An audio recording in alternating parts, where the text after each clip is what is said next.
வமிம்மா ரஸக்னாஹும் யுன்ஃபிகூன், நாங்கள் அவர்களுக்கு வழங்கியதிலிருந்து அவர்கள் தர்மம் செய்வார்கள், அவர்கள் நாங்கள் கொடுத்ததிலிருந்து செலவு செய்வார்கள் என்ற சம்பவத்தை அல்லாஹ் ரப்பல் ஆலமீன் அந்த இறையச்சதாரர்களின் அல் குர்ஆன் வழிகாட்டும் அந்த இறையச்சதாரர்களின் தக்வா உடையவர்களின் பண்பாக சொல்லி காட்டுகிறான். நாங்கள் இஸ்லாமிய சஹாபாக்களின் வரலாற்றை பார்க்கிறோம். அபூபக்கர் ரலியல்லாஹு அன்ஹு அவர்கள் அல்லாஹ்வுடைய பாதையில் தன்னுடைய முழு சொத்தையும் தர்மம் செய்தார்கள். உஸ்மான் ரலியல்லாஹு அன்ஹு அவர்கள் தன்னுடைய சொத்துக்களை தர்மம் செய்தார்கள்.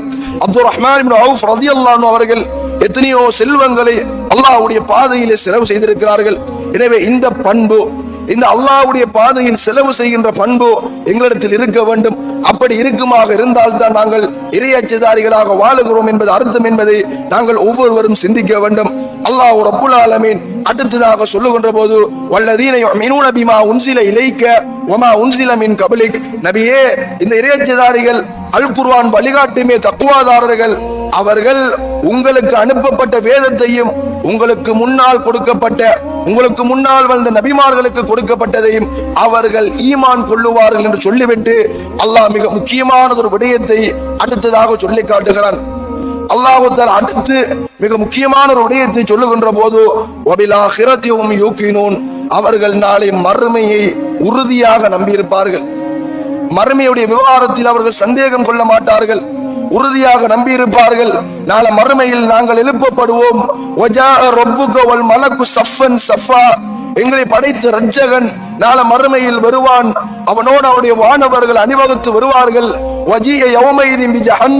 நாளை மறுமையில் நரகம் கொண்டு வரப்படும் என்ற செய்திகளை எல்லாம் அவர்கள் உறுதியாக நம்பி இந்த உலகத்திலே வாழுவார்கள் என்று சொல்லிவிட்டு அல்லாஹ் ரப்பல் ஆலமீன் இந்த பண்புகள் யாரிடத்தில் இந்த உலகத்தில் இருக்குகிறதோ உலாயிக அலா ஹுதம் மிர் ரப்பிஹிம் வ உலாயிக ஹுமுல் முஃப்லிஹூன், அவர்கள்தான் அல்லாஹ்விடத்தில் இருந்து வந்த நேர்வழியிலே வாழுகிறார்கள்.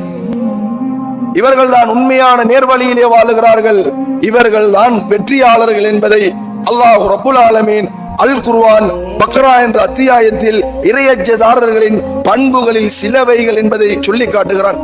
எனவே அருமைக்குரிய இஸ்லாமிய சகோதரர்களே, அல்லாஹ்வின் நல்லடியார்களே, இந்த பண்புகள், இந்த இறையச்சதாரர்களுக்குரிய தன்மைகள் எங்களிடத்தில் இல்லை என்றிருந்தால் எங்களுடைய உள்ளத்தில் நோய்கள், எங்களுடைய உள்ளத்தில் அழுக்குகள் இருப்பது என்பது அர்த்தம் அன்பார்ந்த சகோதரர்களே.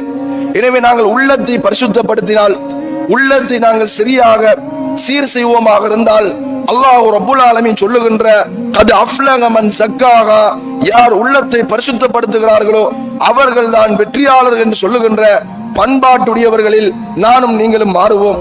ஏன் நாங்கள் எங்களுடைய உள்ளங்களை பரிசுத்தப்படுத்த வேண்டும்? ஏன் நாங்கள் இறையச்சதாரிகளாக வாழ வேண்டும் என்றால், அல்லாஹ் ரப்பல் ஆலமீன் இந்த உலகத்தில் எங்களுக்கு அவ்வளவு நியமத்துக்களை தந்திருக்கிறான். அல்லாஹ் எங்களுக்கு அவ்வளவு அருட்கொடைகளை தந்திருக்கிறான். அவ்வளவு அருட்கொடைகளை பெற்று வாழுகின்ற நாங்கள் உண்மையிலே அல்லாஹ்வுக்கு நல்லவர்களாக வாழ வேண்டிய கடமை எங்கள் ஒவ்வொருவருக்கும் இருக்குகிறது.